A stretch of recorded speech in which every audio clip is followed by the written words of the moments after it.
Xanımın məzarı gizlindir. Qəbrin bugün bəşərdə məsumlardan savayı heç kim bilmir ki, hardadır. Bu elə zahir tərəfləridir.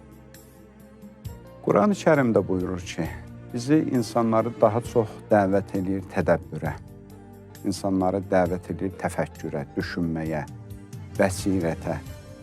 O şey ki, gizlindi, o şeyi adi insanlar bilə bilməyəcək. Zaten adından görsəndiyi kimi bu sirr-i ilahidir. Bir şey ki, sirridir, gizlindi, o zaman onu bizi kimi naqis insanlar heç bilə bilməz. Hətta böyük mərcəy təqlidlərin birinə bu sualı vermişdilər az. Sirr-i Mustavda'da məna nədir? Bir də adından görsənir də sirridir. Mən aradan bilim ki, bunu. Amma bəzi böyük alimlərimiz buna istəyiblər məna versinlər. O da özlərinin düşündüyü qədər ayə və hədislərdən çıxara biləcəkləri miqdarıdır ki, onu gətiriblər, bəyan ediblər. Onlardan bir məna eləyiblər ki, Xanım Zəhra Salamullahi Aleyha baxaq ki, kimdir? Xanım Zəhra Salamullahi Aleyha nübüvvət, vilayət və imamətin bağlayıcısıdır. Bu üç dənə mühüm silsilənin ortasında bir bağlayıcı rol oynayır Xanım Zəhra Salamullahi Aleyha. Ona görə bu bir sirridir, sirri müəmmadır ki, nübüvvəti, vilayətə və imamətə necə bir şəkildə bağlanır, bu özü bir sirdir. Bu mənanı bəzi təfsir alimləri məna edirlər bu salavatın barəsində ki, Allahümmə salli alə Fatimə və əbiha və bə'liha və bəniha və sirril müstavda'a fiha ki, bu salavatın kamil forması budur da.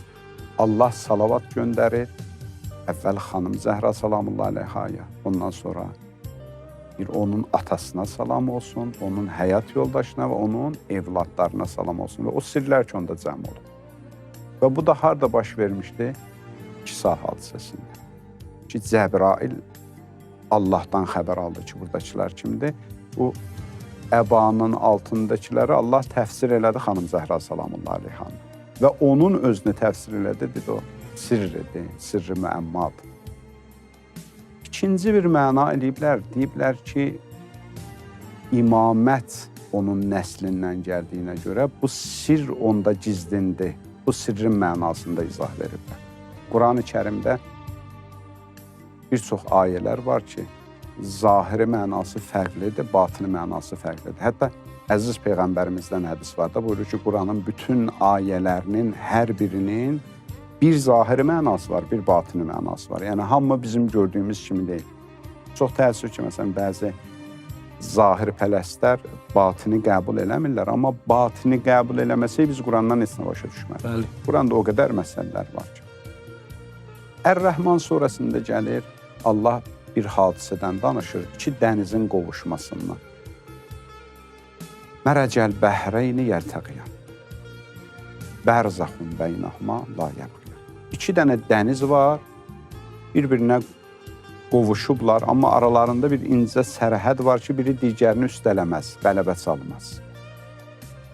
Yəxrucul minhumu lu'lu vəl mərcan. Onlardan daşqaş, ləli cəvahirat, mirvarilər xaric olar. Bu zahiri mənasıdır ki, məşhurdur ki, dəniz var da, şorsundan şirin su çatar, amma qarışmazlar bir-birinə. İmam Sadiq əleyhissalam bu ayəni təfsir edir.